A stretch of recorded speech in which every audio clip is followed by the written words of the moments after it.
Welcome back to our channel USA Coins 69, where we uncover the fascinating stories, hidden details, and incredible values behind some of the world's most collectible coins. Today, we're traveling back to the late 1970s, a time of change, challenge, and creativity in the United States, to explore a coin that may look small but carries a world of history in its metal, the United States 5-cent Jefferson nickel from 1979. Now, you might be thinking, a nickel? Really? Can a simple 5-cent coin from just over 4 decades ago be anything more than pocket change? Well, by the time you reach the end of this video, you might be surprised at just how valuable a small piece of American currency can become, especially when history, rarity, and condition all collide. Let's begin with the story behind the coin.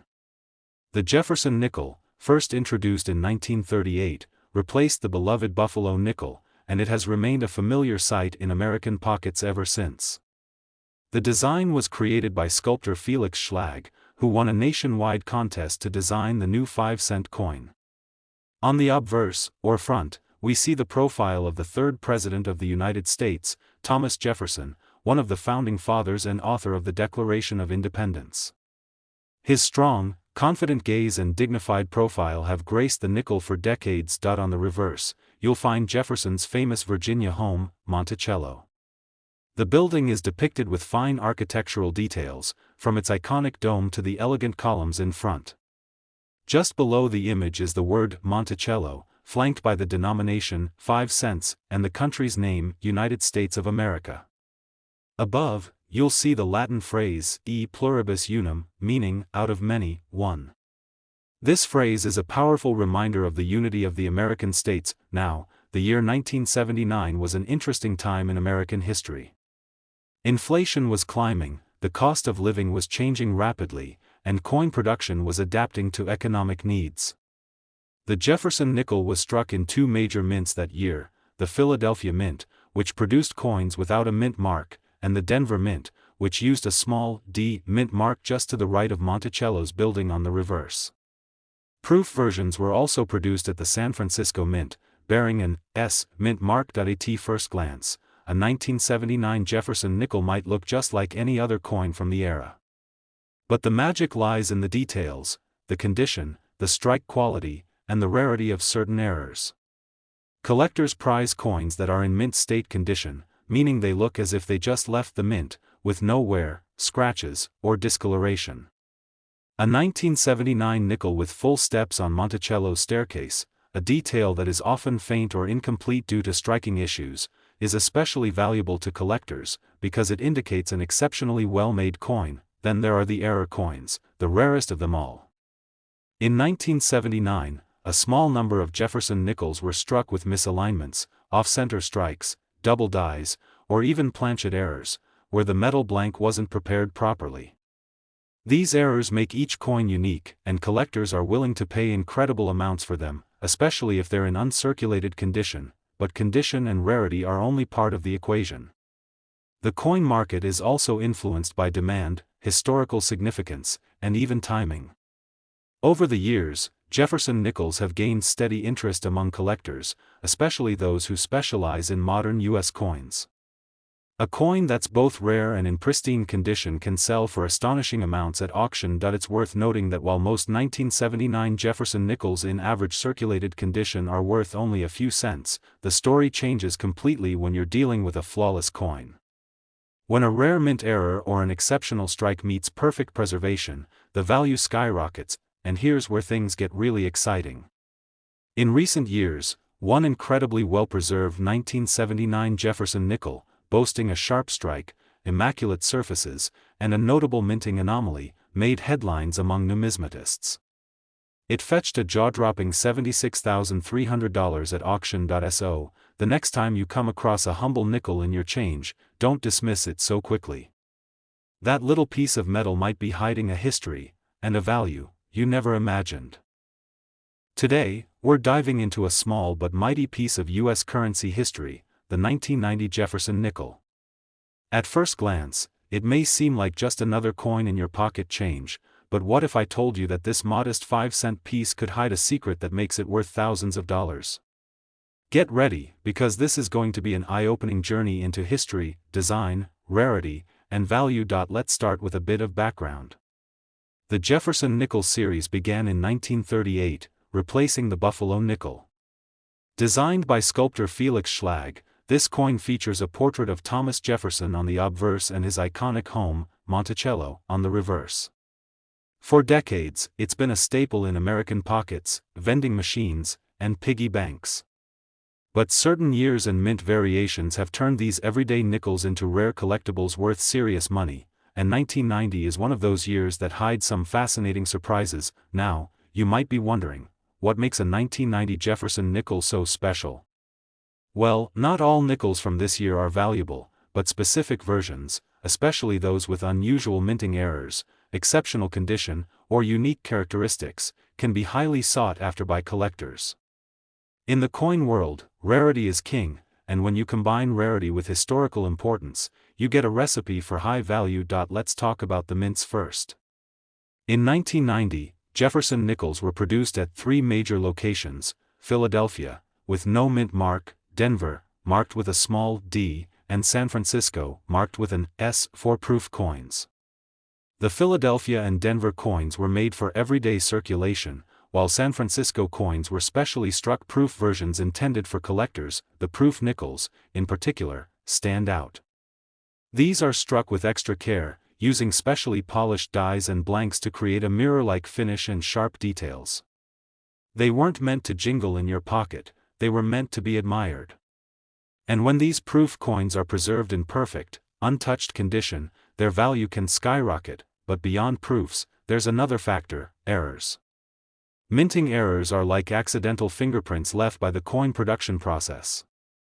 They might be off-center strikes, double dies, or even coins struck on the wrong type of metal.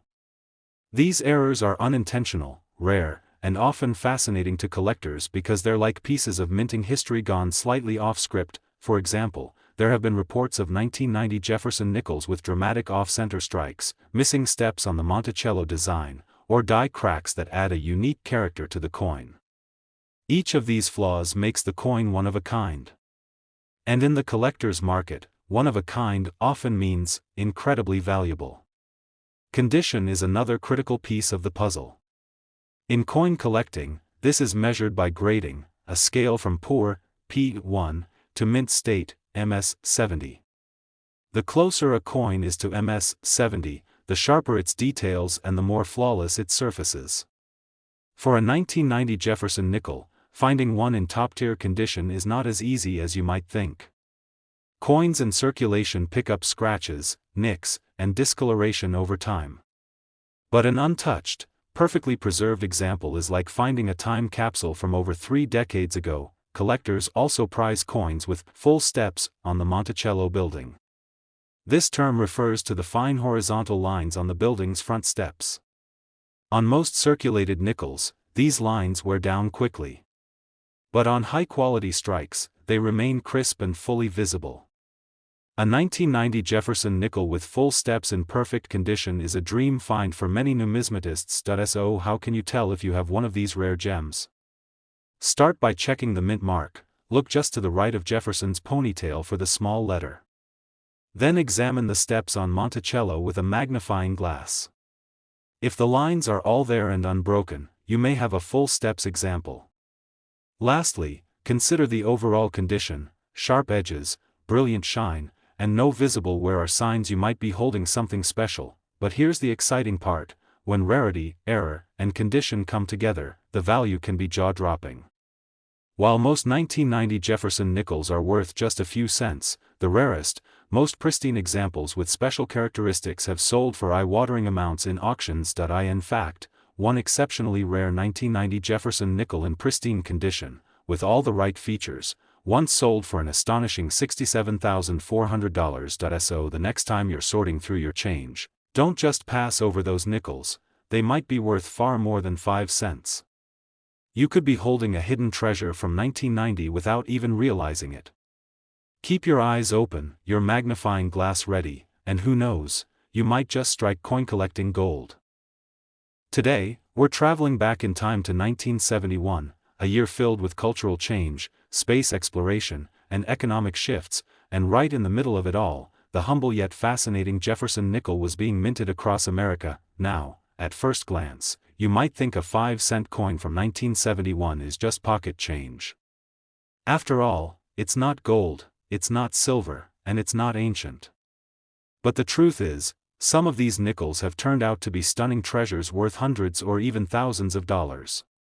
So, if you've got a jar of old coins sitting in your home, or maybe you're the type who checks every bit of change that comes your way, you'll want to listen closely, because this small piece of metal could hide a big payday. Let's start with the basics. The Jefferson nickel was first introduced in 1938, replacing the Buffalo nickel. The obverse features the left-facing portrait of Thomas Jefferson, America's third president and principal author of the Declaration of Independence. Designed by Felix Schlag, Jefferson's image remained on the nickel for decades with only minor adjustments, so in 1971, the coin still carried the classic look, with Jefferson's thoughtful gaze and his famous home, Monticello, on the reverse. The 1971 nickel was minted in two main locations: Philadelphia, which in those years had no mint mark, and Denver, which is marked with a small d on the coin's reverse just to the right of Monticello. While millions of these were struck, not all of them were created equal. The difference between a nickel worth face value and one worth thousands often comes down to condition, strike quality, and rare minting errors. Speaking of errors, here's where things get exciting for collectors. Some 1971 Jefferson nickels have off-center strikes, where part of the design is missing because the coin wasn't aligned properly during minting. Others might have double dies, where parts of the lettering or design appear doubled, making them both visually interesting and incredibly valuable. Then there are the full steps nickels, coins that show all the details of the steps leading up to Monticello. These full steps examples are a big deal for collectors because they indicate an exceptional strike, something quite rare for 1971. If you happen to find a 1971 nickel in pristine, uncirculated condition with full steps, you're looking at a potential prize. Collectors will pay high premiums for coins that have been perfectly preserved over decades. Even more, if your coin has a dramatic mint error, such as a major off-center strike, a broad strike, or even a wrong planchet strike, the value could jump significantly. But let's not forget, coin values aren't just about rarity, they're also about demand. The Jefferson nickel series has a strong following, and certain dates, like 1971, have captured the attention of collectors looking to complete high-grade sets. This means there's always someone out there searching for the best possible example of this year's coin, and that's where you might step in as the lucky owner. Now, think about this: most nickels from 1971 have been spent, scratched, worn down in pockets and cash registers over the last 50+ years. That makes finding one in brilliant, almost untouched condition incredibly hard. So when such a coin surfaces, collectors are willing to pay big. And I mean really big. So if you're coin hunting, searching through rolls from the bank, or even browsing through change at a flea market, keep your eyes peeled. A tiny detail could turn an everyday 5-cent coin into a collector's dream. And here's the kicker: one exceptional 1971 Jefferson nickel, in flawless condition with the right combination of rarity and collector demand, has been known to sell for as much as $64,200. Today, we are diving deep into the story of a small but mighty piece of American history, the United States 5-cent Jefferson nickel from the year 1987. You might think a nickel is just loose change rattling in your pocket, but as you're about to discover, certain nickels have the power to turn that loose change into a serious fortune. So grab your magnifying glass, sit back, and let's uncover the hidden story of this incredible coin. The Jefferson nickel has been a staple in American currency since it was first introduced in 1938, replacing the Buffalo nickel. It proudly displays the portrait of Thomas Jefferson, the third President of the United States and the principal author of the Declaration of Independence. This design has been in circulation for decades, with only subtle changes over the years. By 1987, the Jefferson nickel had already seen almost half a century of production, but this particular year holds a special place in the hearts of coin collectors for a few unique reasons. First, let's talk about the design. On the obverse side, we see the familiar left-facing portrait of Jefferson, with the inscriptions, "In God We Trust," and "Liberty," along with the year 1987. On the reverse, The iconic Monticello, Jefferson's home in Virginia, is depicted with the inscriptions, E pluribus unum, United States of America, and 5 cents. The details in the 1987 strikes can vary widely depending on the mint where it was produced, making certain mint marks highly sought after. This year's production took place in 2 primary locations, the Philadelphia Mint, marked with no mint mark, and the Denver Mint, marked with a small d on the obverse. While millions were produced, not all coins were created equal. Certain minting errors, unique conditions, and rare high-grade examples from 1987 have become incredibly valuable to collectors. Now here's where the story gets interesting. Most nickels from 1987 will be worth only their face value in circulated condition, but a small number have been graded by professional services as pristine, near-perfect examples, and that's where the real magic happens. A Jefferson nickel from this year in exceptional mint state condition, particularly those graded MS 67 or higher, can command thousands of dollars at auction. The rarity is not in the date itself, but in the flawless preservation of the coin over nearly 4 decades. Collectors also go wild for error coins from this year.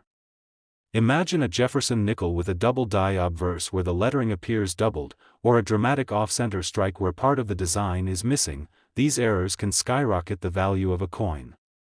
Even more coveted are full-step nickels, where the steps on the Monticello are fully visible and sharply defined.